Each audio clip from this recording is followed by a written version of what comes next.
Hello, I'm Fiona Lovett and this is my colleague Philippa Page.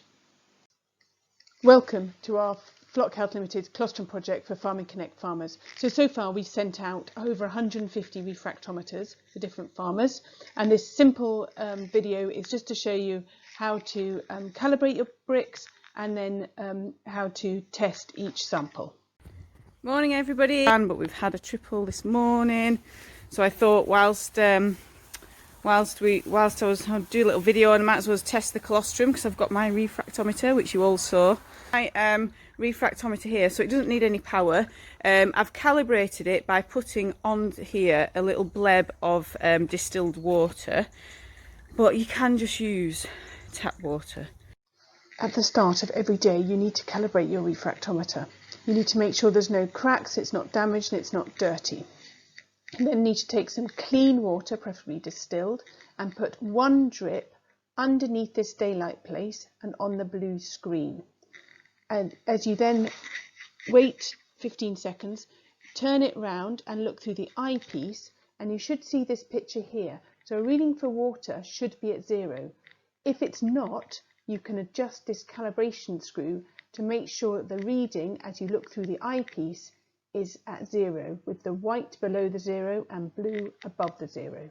Right, and so then this is the colostrum that I've drawn off. So I'm just going to use what's left in the end of the tube. I can test that, so it's as simple as that. So you don't need anything extra. So I'm just going to put the bleb of that on there, if you can see, and then just flick the lid down so that it covers the whole surface of what we're going to read. And then we actually don't need a light source. You can just hold it up to the light. I'm not sure if that's going to work, so I'm going to turn it around. So I'm just going to look at that again. Look at it through here. Okay, and so actually the whole screen is white. Now when I calibrated it and I started off, I made sure that the whole screen was actually blue with a line at the bottom. That's what you get with water or distilled water. Then I've put the colostrum on and the whole screen is white. Which means that it is, no, you can't do it, I wish I could. It means that it's actually really colostrum and it's off the scale. So don't be that, and that is very common, that it's off the scale, and people will ring me and say, oh no, it's not working properly, but actually it is. It's just very good quality colostrum, above 33%, and our target is 22%. Here I'm just going to explain to you exactly what Philippa's just said. When you have a completely white screen as you look through, it may be the colostrum's so good that we're off the top of this scale at 32%. If you wanted to just check that that was the case, to check your Brix is still working, you could take a sample of that really good colostrum. It's above 32%. Take a sample, mix with a tiny bit of water and put a diluted bit on the screen and check again. Then you should get a reading that you can actually see, but the value for that colostrum is over 32%. Mixing it down with water is just to check for your own sanity, to know that your Brix is still working. The other thing we need to talk about is what you do if your reading is below 22%. If it's down here, this is substandard colostrum at below 22%. That means you need to be concerned about those lambs and supplement as necessary, which means taking good colostrum from another ewe, and if absolutely necessary, use powdered colostrum.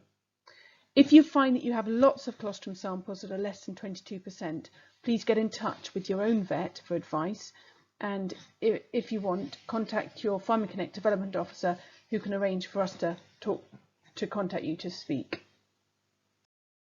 And finally, in this slide, I'm just going to talk about the paperwork you want me to do for the Colostrum Project. So you've been sent all this through, you've got it in electronic form and you've got a hard copy. The most important forms are these that you will have on a clipboard in your lambing shed. We want to know the date, the tag of the ewe, her breed, age and her body condition score. We want to know if she's lambing inside or outside, and how many lambs she's had born, how many she's got alive, how many she didn't. Quick comments on her udder. Is it empty? Is it hard? Is it soft? Do you just think it's normal? Just something about the udder. How easy it is to strip her out. Is it really thick or not, average, or is it really hard? Is it poor to strip out? And then some comment about colostrum quality. Is it dark yellow? Put a Y. Is it very creamy? Put a C. Is it watery? Put a W. And then write down the number that you get off the refractometer. for that particular ewe. We want you to sample within 24 hours of her lambing, if at all possible, and we want you to get 10 ewes in the first week of lambing and 10 ewes in the last week of lambing. On the same paperwork, there are some questions about the feed that you're using and the housing arrangements. You will find that on your paperwork. I'm just going to end with this quick slide on reason why colostrum is so important, and there are two main reasons. One is for the immunoglobulins that we get into the lamb, so the lamb is able to fight off diseases, and it's crucial that lambs get decent colostrum within the first 24 hours of life.